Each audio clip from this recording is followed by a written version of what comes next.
നിങ്ങളോട് ആരെങ്കിലും എന്തെങ്കിലും ചെയ്യണ്ടേ എന്ന് പറഞ്ഞാൽ അത് എങ്ങനെയെങ്കിലും ചെയ്യണമെന്ന് തോന്നാറുണ്ടോ? എന്നാൽ എനിക്ക് തോന്നാറുണ്ട്. പൊതുവെ അത്ര സ്വീറ്റ്സ് ഇഷ്ടമല്ലാത്ത എനിക്ക് ഫസ്റ്റ് ഷുഗർ ടെസ്റ്റ് പോസിറ്റീവ് ആയത് മുതൽ ഷുഗറിനോട് ഭയങ്കര ആക്രാന്തം. പാവം എന്റെ ഏട്ടൻ പല സ്വീറ്റ്സും ഷുഗറി ഡ്രിങ്ക്സും എന്നെ കാണാണ്ട് ഒളിച്ചാണ് കഴിച്ചുകൊണ്ടിരുന്നത്. ഇന്നാണ് എന്റെ ഷുഗർ ടെസ്റ്റ്. ഇന്നറിയാം എന്റെ അടുത്ത 2 മാസം എങ്ങനെയായിരിക്കും എന്ന്. Good money.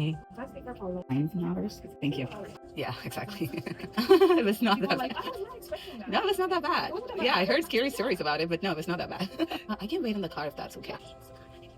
ഞാൻ എപ്പോഴും നോക്കണം എത്രത്തോളം ഷുഗർ ഉണ്ടെന്ന്. അത് കഴിഞ്ഞിട്ട് നമുക്ക് ഷുഗർ പാനീയം കുടിക്കാം.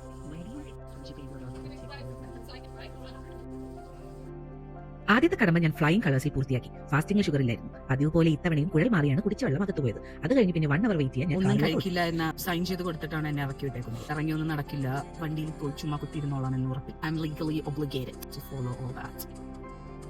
അങ്ങനെ 1 hour കഴിഞ്ഞ് രണ്ടാമത്തെ കുത്തും കുത്തി ഏട്ടൻ എന്നെ ഷെയ്ഡുള്ള ഒരു സ്ഥലത്ത് കൊണ്ടുപോയി പ്രതിഷ്ഠിച്ചു. പിന്നെയും 1 hour കഴിഞ്ഞ് ലാസ്റ്റ് കുത്തും കഴിഞ്ഞ് ഞങ്ങൾ വീട്ടിലോട്ട് പോവുകയാണ്. But we made it. He calls me a brave woman.